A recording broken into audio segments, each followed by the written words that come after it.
नमस्कार दोस्तों, मैं अमित कुमार स्वागत करता हूं आप सभी का अपने YouTube चैनल पर। दोस्तों, आज हम लोग पढ़ने वाले हैं संविधान के प्रमुख भाग के बारे में। ठीक है, इसके पिछले वाले अगर वीडियो की बात करें तो उसमें हम लोगों ने क्या पढ़ा कि कितनी अनुसूचियां हैं और प्रत्येक अनुसूची में किस चीज़ की चर्चा किया गया है।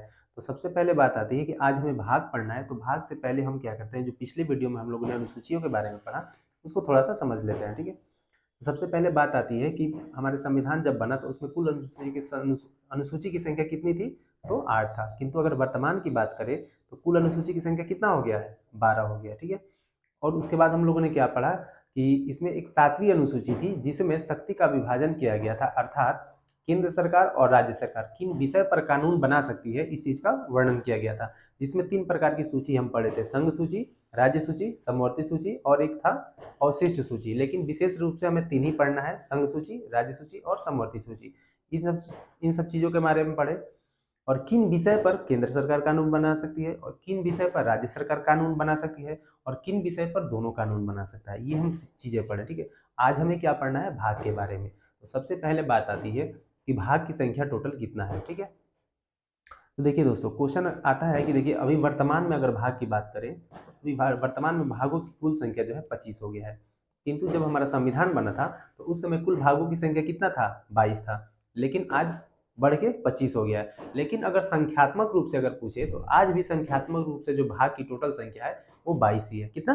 22 है। ठीक है, लेकिन ये बढ़ के कितना हो गया? 25। लेकिन संख्यात्मक रूप से अगर बात करें, संख्यात्मक रूप से,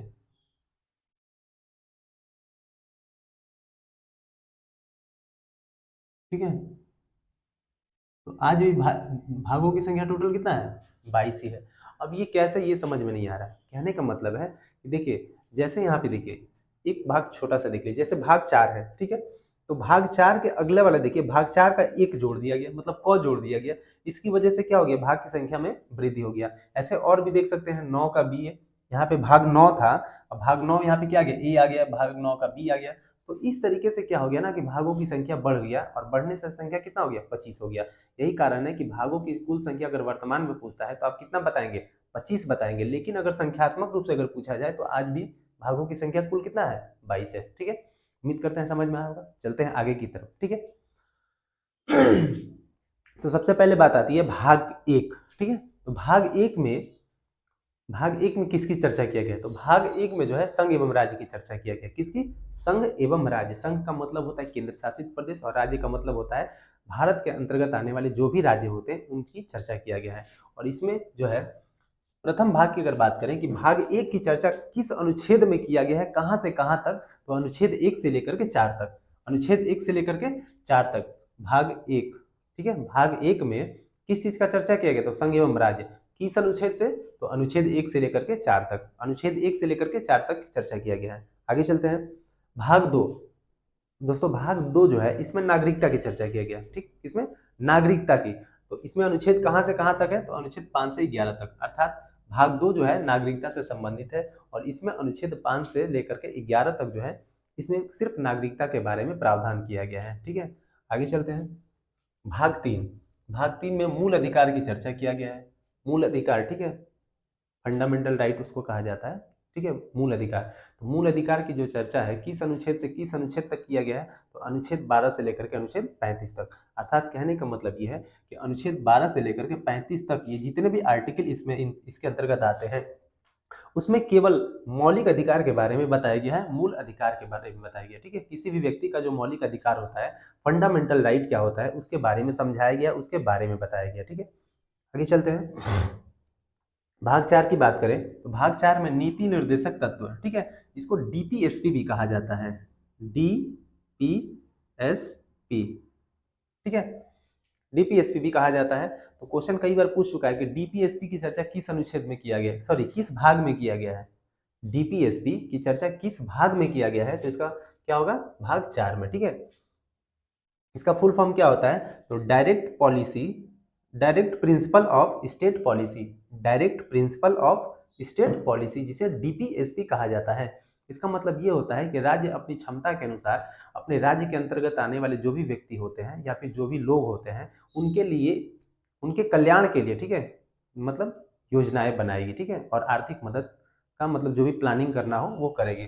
वो अपनी क्षमता के हिसाब से होता है कि राज्य जैसे अपने आप को विकास करता है ना, जैसे अगर मान लीजिए कोई भी राज्य सरकार है, उसको ऐसा लगता है कि हमारा बहुत आर्थिक विकास हो गया, मतलब पैसा बहुत ज़्यादा कलेक्ट हो गया, तो उन पैसाओं से क्या करता है, उन पैसों से अपने राज्य के अंतर्गत आने वाले जो भी लोग होते हैं उनके लिए योजनाएं तैयार करती है और उन्हें लाभ देने का काम करती है। ठीक है, तो ये राज्य के विकास के ऊपर छोड़ा गया, ऐसा नहीं कि जबरदस्ती नहीं है। ठीक है। आगे चलते हैं भाग 4 का क। तो दोस्तों इसमें भाग का 4 का क जो है, इसमें मूल कर्तव्य को जोड़ा गया है। मूल कर्तव्य, मूल कर्तव्य का मतलब होता है कि किसी भी आदमी का जो मूल कर्तव्य है वो प्रत्येक नागरिक का होता है। ठीक है, और प्रत्येक नागरिक का एक मूल कर्तव्य भी होता है जिसको पूरा करना भी जरूरी होता है। ठीक, और इसमें अगर बात करें कि कुल मूल कर्तव्यों की संख्या कितना है, तो मूल कर्तव्यों की कुल संख्या 11 है। याद रखेंगे, पहले मूल कर्तव्य कितना था, तो 10 था, लेकिन 86वें संवैधानिक संशोधन 2003 के द्वारा 2002 के द्वारा इसमें मूल कर्तव्य में एक और मूल कर्तव्य जोड़ दिया गया। ठीक है, जिसमें क्या जोड़ा गया था कि 6 से लेकर के 14 वर्ष तक के बच्चों के जो भी माता पिता हैं या अभिभावक हैं, उनका ये मूल कर्तव्य बना दिया गया कि अपने बच्चे को क्या करें, शिक्षा दिलावे। ठीक है, तो ये उनका मूल मौलिक कर्तव्य है या मूल कर्तव्य है। तो मूल कर्तव्य की संख्या कितना है, तो मूल कर्तव्य की संख्या अगर बात करें तो अभी वर्तमान में कितना है, 11 है, लेकिन जब इसको जोड़ा गया था तो उस समय मूल कर्तव्य की संख्या टोटल कितना था, तो केवल 10 ही था। समझ में आ गया, चलते हैं आगे। तो और इसके अनुच्छेद, किस अनुच्छेद में चर्चा किया गया मूल कर्तव्य का, तो अनुच्छेद 51 का ए या क, अनुच्छेद का 51 का ए या क कह सकते हैं। ठीक है, तो आर्टिकल 51 का क जो है क्या कहता है, इसमें मूल कर्तव्य की चर्चा किया गया है। आगे चलते हैं भाग 5। तो भाग 5 में किसकी चर्चा किया गया, तो इसमें संघ, संघ का मतलब होता है केंद्र। ठीक है, अर्थात केंद्र सरकार, मतलब केंद्र की जो कार्यपालिका होता है, कार्यपालिका हो गया, न्यायपालिका हो गया, राष्ट्रपति हो गए, उपराष्ट्रपति हो गए। ठीक है, इन सब चीज की चर्चा किया गया, जैसे उपराष्ट्रपति, राष्ट्रपति, प्रधानमंत्री, सर्वोच्च न्यायालय के मुख्य न्यायाधीश, संसद, उसके बाद से आपका क्या कहते हैं, नियंत्रण महालेखा परीक्षक, इन सब की चर्चा किया गया। अर्थात केंद्र सरकार के अंतर्गत आने वाले जो भी अधिकारी होते हैं, जो भी संस्थाएं होती हैं, उनकी चर्चा किस अनुच्छेद में, किस भाग में किया गया है, तो अनुच्छेद भाग 5 में किया गया। किसमें, भाग 5 में किया गया है, याद रखेंगे। ठीक है, तो भाग 5 किससे संबंधित है, संघ से, अर्थात केंद्र सरकार, केंद्र के अंतर्गत आने वाली न्यायपालिका, ठीक है, कार्यपालिका, उसकी चर्चा किया गया है। उसके बाद बात करें भाग 6, तो भाग 6 में राज्य की चर्चा किया गया, अर्थात राज्य के अंतर्गत आने वाले कार्यपालिका, न्यायपालिका एवं विधायिका की चर्चा किया गया है। जबकि 5 में क्या था, संघ अर्थात केंद्र के, ठीक है, संघ में आने वाले कार्यपालिका, न्यायपालिका एवं विधायिका की चर्चा किया गया था। जबकि भाग 6 में क्या है, राज्य के अंतर्गत आने वाले कार्यपालिका, न्यायपालिका एवं विधायिका की चर्चा किया गया। अर्थात कहने का मतलब है कि राज्य के अंतर्गत क्या आते हैं, राज्यपाल आते हैं, मुख्यमंत्री आते हैं, हाई कोर्ट आता है, ठीक है, एडवोकेट जनरल आता है जिसे महाधिवक्ता कहा जाता है। तो ये सब की चर्चा किसमें किया गया है, भाग 6 में। ठीक, किस अनुच्छेद से किस अनुच्छेद तक, तो अनुच्छेद 152 से लेकर के 237 तक। जबकि भाग 5 की बात करें तो इसमें चर्चा किया गया अनुच्छेद 52 से लेकर के 151, 52, आर्टिकल 52, 151। ठीक है, भाग 5 में संघ एवं संघ की चर्चा किया गया है, जबकि भाग 6 में राज्य की चर्चा किया गया है, अनुच्छेद 152 से लेकर के 237 तक। इसको याद रखेंगे।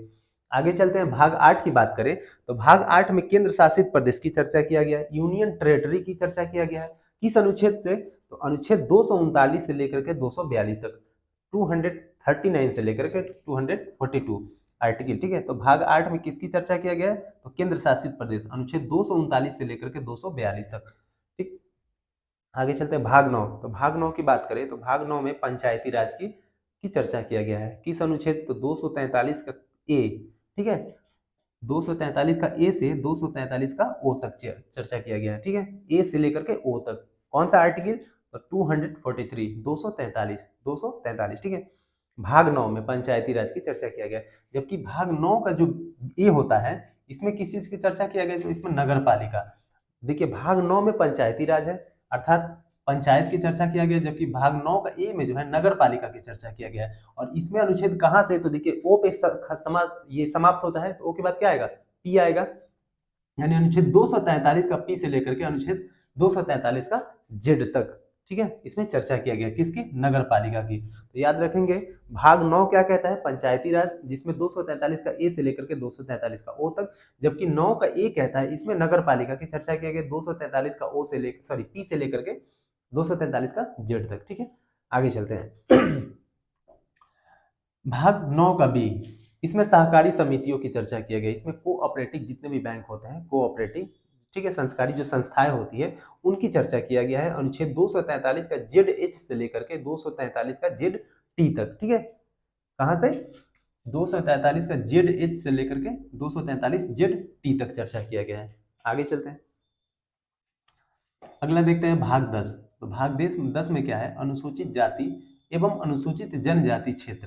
कहने का मतलब होता है कि जो भी अनुसूचित, हमारे पूरे भारत में जो भी अनुसूचित जातियां हैं या अनुसूचित जनजातियां हैं, तो उनके संदर्भ में, उनके क्षेत्र से संबंधित, ठीक है, क्षेत्र से संबंधित इसमें चर्चा किया गया। किस अनुच्छेद से किस अनुच्छेद तक? तो अनुच्छेद 244 से लेकर के 244 का ए तक। अनुच्छेद 244 से लेकर के 244 का ए तक चर्चा किया गया है भाग 10 में, पूरे भारत के अंतर्गत आने वाले अनुसूचित जाति एवं अनुसूचित जनजाति के बारे में, ठीक है। जबकि बात करें भाग 11 की, तो भाग 11 में संघ एवं राज्य के बीच संबंध को दर्शाया गया है। संघ एवं राज्य के बीच जो शक्तियां होती है, शक्तियों का बंटवारा भी कह सकते हैं, यह संबंध को दर्शाया गया है। किस अनुच्छेद में चर्चा किया गया? तो अनुच्छेद 245 से लेकर के 263। अनुच्छेद 245 से लेकर के 263, आर्टिकल 245 टू आर्टिकल 263, ठीक है। अनुच्छेद 245 से 263 तक चर्चा किया गया भाग 11 में। आगे चलते हैं, भाग 12। तो भाग 12 में क्या बोला गया कि इसमें वित्त संपत्ति की चर्चा किया गया है। भाग 12 में वित्त संपत्ति की चर्चा किया गया है। अनुच्छेद की बात करें तो अनुच्छेद 264 से लेकर के 300 का, क्योंकि आपको पता है कि आप जब मौलिक अधिकार पढ़ेंगे, ठीक है, तो उसमें संपत्ति का अधिकार पूछता है। क्वेश्चन आज भी एग्जाम में कई बार पूछा जा चुका है और पूछा भी जाता है कि जो संपत्ति का अधिकार है वो कैसा अधिकार है, मूल अधिकार है अथवा कानूनी अधिकार है। दोस्तों ये पहले संपत्ति का जो अधिकार था ना, ये पहले मूल अधिकार के श्रेणी में था, लेकिन इसे हटा करके कहाँ रख दिया गया? इसे कानूनी अधिकार में। अब देखिए ये जो, और कानूनी अधिकार में कहाँ रखा गया? तो आर्टिकल 300 ए में रखा गया, ठीक है। तो संपत्ति का जो अधिकार है किस अनुच्छेद में चर्चा किया गया? तो अनुच्छेद 300 का क में, याद रखेंगे, यही संपत्ति का अधिकार, ठीक है। तो याद रखेंगे भाग 12 में वित्त एवं संपत्ति का चर्चा किया गया है। अनुच्छेद 264 से लेकर के 300 क तक या 300 ए तक।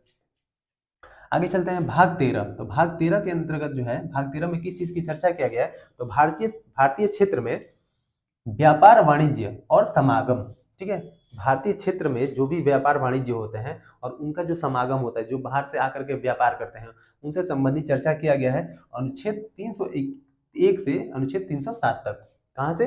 अनुच्छेद 301 से लेकर के 307 तक चर्चा किया गया। किस भाग में? तो भाग 13 में। आगे चलते हैं, भाग 14 की बात करें तो भाग 14 में किस चीज की चर्चा किया गया है?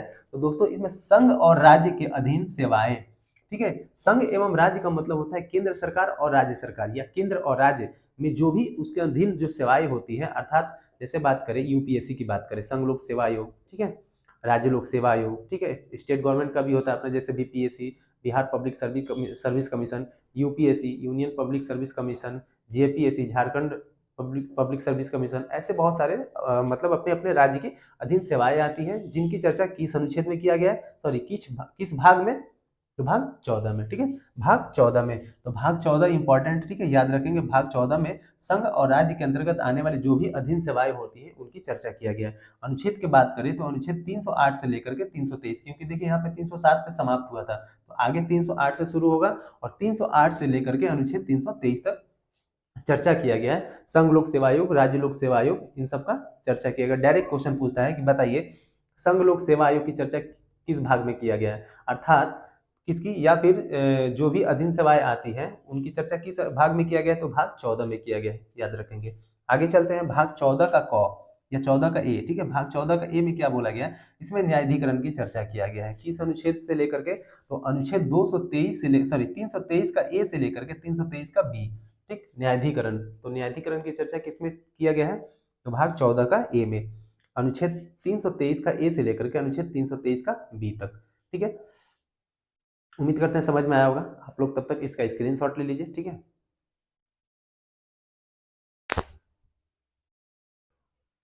तो दोस्तों हम लोगों ने भाग 14 तक पढ़ा, ठीक है। अब भाग 14 के बाद जो है भाग 15, 16, 17 इनको पढ़ेंगे, ठीक है। तो भाग 15 की बात करते हैं तो सबसे पहले आता है भाग 15। भाग 14 तक हम लोग पढ़ चुके हैं। भाग 15 में बोले तो भाग 15 में किस चीज की चर्चा किया गया है, तो निर्वाचन आयोग, ठीक है। अर्थात निर्वाचन आयोग कहने का मतलब निर्वाचन की चर्चा किया गया, निर्वाचन आयोग की नाम करें।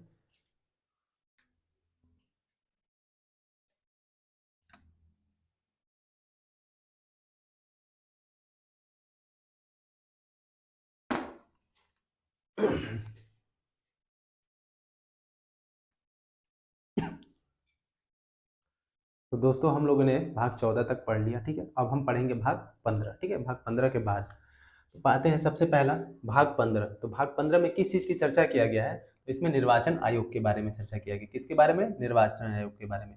ये बहुत ही ज़्यादा इंपॉर्टेंट है, आप इसको याद रखेंगे, ठीक है। तो भाग 15 में निर्वाचन आयोग की चर्चा किया गया है। कि अनुच्छेद की बात करें तो अनुच्छेद 324 से लेकर के 329 तक, अनुच्छेद 324 से लेकर के 329 तक चर्चा किया गया। किसके लिए, निर्वाचन आयोग। किस भाग में, तो भाग 15। आगे आते हैं भाग 16। तो भाग 16 में बोला गया कुछ वर्गों से संबंधित विशेष प्रावधान, कुछ वर्गों से संबंधित विशेष प्रावधान, जिसमें अनुच्छेद की बात करें तो 330 से 342। अब देखिए इस बात को समझिए, इसमें दिया है कि कुछ वर्गों से संबंधित, कुछ वर्गों से संबंधित विशेष प्रावधान। इसका मतलब क्या होता है दोस्तों, इसका मतलब ये होता है कि जैसे बात करें लोकसभा में, ठीक है। तो लोकसभा में जो भी अनुसूचित जातियां होती है या अनुसूचित जनजातियां होती है, तो उनके लिए सीटों को रिजर्व रखा जाता है या आरक्षित किया जाता है। तो उसी को हम क्या कहते हैं, कुछ वर्गों के संबंध, कुछ वर्गों से संबंधित विशेष प्रावधान। उसी तरह लोकसभा में अगर बात करें तो आंग्ल समुदाय की बात करें, आंग्ल इंडियन, आंग्ल भारतीय की बात करें, जो राष्ट्रपति के द्वारा क्या किए जाते हैं, मनोनीत किए जाते हैं, तो उनके लिए भी सीट को आरक्षित किया जाता है। उसी तरह ये तो केंद्र में हो गया। उसी तरह राज्य की बात करें तो राज्य की जो विधानसभा होती है, सॉरी विधानसभा, तो विधानसभा में जो अनुसूचित जाति होती है और अनुसूचित जनजाति, तो उनके लिए सीटों का आरक्षण किया जाता है, मतलब रिजर्व किया जाता है। वैसे ही बात करें तो वहाँ की विधानसभा में भी आंग्ल भारतीयों के लिए सीटों का आरक्षण किया जाता है। तो इसी इसी की चर्चा किया गया किसमें, भाग 16 में। उसी के लिए बोला गया है कि कुछ वर्गों से संबंधित विशेष प्रावधान। तो क्वेश्चन आपसे अगर ये पूछे कि बताइए अनुसूचित जाति एवं अनुसूचित जातियों के लिए लोकसभा में सीटों का जो आरक्षण की चर्चा किया गया है, किस भाग में किया गया है, तो किसमें, भाग 16 में। या विधानसभा में, लोकसभा विधानसभा में, राज्य का जो विधानसभा होता है उसमें अनुसूचित जाति एवं अनुसूचित जनजाति के लिए सीटों का जो आरक्षण किया गया है उसकी चर्चा किस भाग में किया गया है, तो इसका आंसर क्या होगा, भाग 16, ठीक है। भाग 16 याद रखेंगे। आगे चलते हैं, भाग 17 की बात करें तो भाग 17 में किस चीज की चर्चा किया गया, तो भाग 17 में राजभाषा का। ये भी अपने आप में इंपॉर्टेंट है, ठीक है। भाग 17, भाग 17 में क्या बोला गया, राजभाषा, जिसकी चर्चा अनुच्छेद 343 से लेकर के 351 तक, आर्टिकल 343 टू 351, ठीक है। किसमें, भाग 17 में। राजभाषा एक देता है कि राजभाषा, तो राजभाषा नहीं होता, ठीक है, याद रखेंगे, राजभाषा नहीं होता है। क्या होता है, राजभाषा होता है। तो राजभाषा की चर्चा किसमें किया गया है, भाग 17 में। किस अनुच्छेद से, तो अनुच्छेद 343 से 351 तक, ठीक है, याद रखेंगे। आगे देखते हैं भाग 18। तो भाग 18 में बोला गया आपातकाल, आपात उपबंध की चर्चा किया गया। आपात उपबंध का मतलब होता है ना, ये केंद्र सरकार के द्वारा लागू किया जाता है आपात उपबंध, आपातकालीन शक्तियां, ठीक है। उसमें कौन कौन सा होता है, राष्ट्रीय आपात होता है, वित्तीय आपात होता है और राष्ट्रपति शासन होता है। ये 3 प्रकार की आपातकालीन शक्तियां होती हैं, जिसकी चर्चा भाग 18 में किया गया है और ये केंद्र सरकार के द्वारा लागू किया जाता है। तो आपात जो उपबंध है, इसकी चर्चा अनुच्छेद 352 से लेकर के 360 तक है। अनुच्छेद 352 से लेकर के 360 तक चर्चा किया गया किसकी, आपात उपबंध की। क्वेश्चन आपसे ये पूछे कि आपातकालीन व्यवस्था किया गया है किस भाग में, तो भाग 18 में। आपातकालीन व्यवस्था भाग 18 से संबंधित है। या फिर आपात उपबंध की भी बात करें तो किस भाग से, भाग 18 से। अनुच्छेद की बात करें तो 352 से लेकर के 360 तक इसकी चर्चा किया गया है। आगे चलते हैं भाग 19। तो भाग 19 में किसकी चर्चा किया गया, तो राष्ट्रपति और राज्यपाल का संरक्षण की बात कहा गया है। देखिए संरक्षण का मतलब क्या होता है ना, कि जैसे बात करें कि कुछ संधियां जैसे होती है, समझौते होते हैं आदि से उत्पन्न जो विवाद हो जाता है, तो इस पर जो अदालत जो भी हस्तक्षेप करता है, तो इनके द्वारा दिए गए नियम, सॉरी इनके द्वारा दिए गए जो मतलब कानून होते हैं उस पे अस्थायी रूप से रोक लगा सकते हैं कौन, राष्ट्रपति या राज्यपाल, ठीक है। तो मतलब कुछ उनको हितों में संरक्षण दिया गया है कि अगर मतलब हाई कोर्ट से भी अगर कोई मतलब ऐसा मतलब कानून आ जाता है या फिर उनके द्वारा कोई आदेश पारित कर दिया जाता है, तो राष्ट्रपति या राज्यपाल के द्वारा उसे क्या किया जा सकता है, उसे रोका जा सकता है। इस ठीक है, इसके बाद बात करें तो भारतीय शासकों, भारतीय जो भी राज्य हैं वहाँ के जो शासक हैं और प्रीवी पर्स जो है उनकी उनकी जो क्या कहते हैं मान्यता जो होता है उसको समाप्त करने का प्रावधान किया गया। किसमें? तो भाग 17 में, सॉरी भाग 19 में। तो भाग 19 क्या कहता है? राष्ट्रपति और राज्यपाल जो भी होते हैं उनको संरक्षण दिया गया है। अर्थात राज्य के जो हाई कोर्ट होता है, ठीक है, या फिर केंद्र का जो सुप्रीम कोर्ट होता है, उनके द्वारा अगर कोई कानून पे आदेश दे दिया जाता है तो उस पे राष्ट्रपति को भी शक्ति है और राज्य में राज्यपाल को भी शक्ति है कि उनके द्वारा दिए गए आदेश पे क्या करे, कुछ युक्ति मतलब या फिर अस्थायी रूप से रोक लगा सकते हैं। ठीक है, तो इस चीज को ही बोला गया है कि राज्यपाल और राष्ट्रपति से कहा गया राज्यपाल और राष्ट्रपति का संरक्षण। ठीक है, अनुच्छेद कौन सा? तो अनुच्छेद 361 से लेकर के 367 तक चर्चा किया गया है। आगे चलते हैं, भाग 20 की बात करें दोस्तों। भाग बी में संवैधानिक संशोधन प्रक्रिया की चर्चा किया गया है और ये भी क्या है, इंपॉर्टेंट है, इसको भी याद रखेंगे। भाग 18 ये भी इंपॉर्टेंट है। ठीक है, तो भाग 20 में क्या बोला गया है? संवैधानिक संशोधन प्रक्रिया 368, आर्टिकल 368। कई बार पूछा एग्जाम में कि संवैधानिक संशोधन किस अनुच्छेद के तहत किया जाता है, तो अनुच्छेद 368। ये एकमात्र अनुच्छेद, एक ही इसको दिया गया है, अनुच्छेद 368, जिसके अंतर्गत केवल और केवल क्या किया जाता है, संवैधानिक संशोधन की प्रक्रिया को किया जाता है। किस भाग में? तो भाग 20। तो भाग 20 किससे संबंधित है? तो संवैधानिक संशोधन प्रक्रिया से संबंधित है। आगे चलते हैं, भाग 21 की बात करें तो इसमें अस्थायी संक्रमणकालीन एवं विशेष प्रावधान की चर्चा किया गया है, अनुच्छेद 369 से लेकर के 392 तक। ठीक है, 369 से 392 तक। भाग 22 की बात करें तो संक्षिप्त शीर्षक प्रारंभ हिंदी में प्राधिकृत की चर्चा किया गया है, अनुच्छेद 392 से लेकर के 395 तक। दोस्तों ये जो लास्ट नीचे का जो आप देख रहे हैं भाग 21 और भाग 22, इन दोनों, ये जो दोनों है ये उतने ज्यादा इंपॉर्टेंट नहीं है। आप इसको नहीं भी याद रखते हैं तो काम चलेगा, लेकिन विशेष रूप से आपको याद कौन कौन सा रखना है? तो सबसे पहला भाग 1, ठीक है, भाग 1 जिसमें भाग 2 हो गया, भाग 3 हो गया, भाग 4 हो गया, भाग 5 हो गया, भाग 6 हो गया, भाग 7 है ही नहीं क्योंकि भाग 7 की चर्चा किया ही नहीं गया। ठीक है, इसका समाप्त कर दिया गया। उसके बाद भाग आता है भाग 9। भाग 9 भी इंपॉर्टेंट है कि उसमें भाग 9 में जो पहला था उसमें पंचायती राज की चर्चा किया गया था। कहाँ से? अनुच्छेद 343 से लेकर के 343 का ओ तक। ठीक है, उसके बाद बात करें 9 का बी में नगर पालिका की चर्चा किया गया था। फिर जाके भाग 9 का जो बी था उसमें सहकारी समितियों की चर्चा किया गया था, इस तरीके से। उसी तरह आगे चलते हैं तो उसमें भाग 11 आएगा, भाग 12, भाग 13, भाग 14, भाग 15।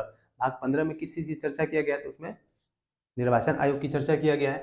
भाग 16 में कुछ वर्गों से संबंधित, ये भी उतना ज्यादा इंपॉर्टेंट नहीं है, सॉरी ये तो है इंपॉर्टेंट, ये भी इंपॉर्टेंट है क्योंकि आपसे डायरेक्ट क्वेश्चन इनडायरेक्टली क्या पूछता है कि किसी भी अगर लोकसभा में अनुसूचित जाति एवं अनुसूचित जनजातियों के सीटों का जो आरक्षण है इसकी चर्चा किस भाग में किया गया है, तो हमेशा याद रखेंगे भाग 16। ठीक है, भाग 16 में। लेकिन यहाँ पे पढ़ने से ऐसे संबंध समझ में नहीं आएगा। क्या बोला है? कुछ वर्गों से संबंधित। तो कुछ वर्ग कहने का मतलब ही इसका वही है कि कुछ वर्ग, तो कौन से वर्ग होते हैं? तो उस वही आ जाते हैं आपके एससी और एसटी। ठीक है, अब प्लस आंग्ल भारतीय। ठीक है, आंग्ल भारतीय, इनके द्वारा सीटों को आरक्षण किया गया है इनके लिए। ठीक है, किसके किसके लिए? अनुसूचित जाति और अनुसूचित जनजाति के लिए और आंग्ल भारतीय समुदाय के लिए, जिनको इनको भारत के राष्ट्रपति के द्वारा मनोनीत किया जाता है। तो इनके लिए राष्ट्रपति के द्वारा लोकसभा में सीटों का आरक्षण किया गया है, आरक्षित किया गया है। वैसे ही राज्य की बात करें तो राज्य में भी जो विधानसभा होती है उसमें अनुसूचित जाति एवं अनुसूचित जनजाति तथा आंग्ल भारतीयों के लिए भी सीट को क्या किया गया है? रिजर्व किया गया है, जिसकी चर्चा भाग 16 में किया गया है। भाग 17 राजभाषा से संबंधित है, जिसकी चर्चा अनुच्छेद 343 से लेकर के 351 तक चर्चा किया गया है। उसी तरह बात करें भाग 18 की, तो भाग 18 में आपात उपबंध या आपातकालीन संबंधी प्रावधान की चर्चा किया गया है 352 से लेकर के 360 तक, अनुच्छेद 352 से लेकर के 360 तक। आगे देखिए हम लोग 19 में क्या बोला गया? राष्ट्रपति और राज्यपाल का संरक्षण दिया गया है, अर्थात 361 से लेकर के 367। इंपॉर्टेंट क्या है? भाग 20 संवैधानिक संशोधन प्रक्रिया। ठीक है, 368, ये बहुत ही ज्यादा इंपॉर्टेंट है। तो ये रहा हमारा पूरा भाग। ठीक है, हम लोगों ने पूरे भाग को अच्छे से पढ़ा और प्रत्येक भाग में किस चीज की चर्चा किया गया है इसको भी समझने का प्रयास किया। तो उम्मीद करते हैं दोस्तों ये वीडियो आप लोग को अच्छा लगा होगा, और अच्छा लगे तो इसे लाइक करें, सब्सक्राइब करें और अपने दोस्तों को अधिक से अधिक शेयर करें। ठीक है, तो दोस्तों हम मिलते हैं फिर अगले वीडियो में इसके अगले वाले ही भाग के साथ। तब तक के लिए गुड नाइट, शुभ रात्रि, धन्यवाद, जय हिंद, जय भारत।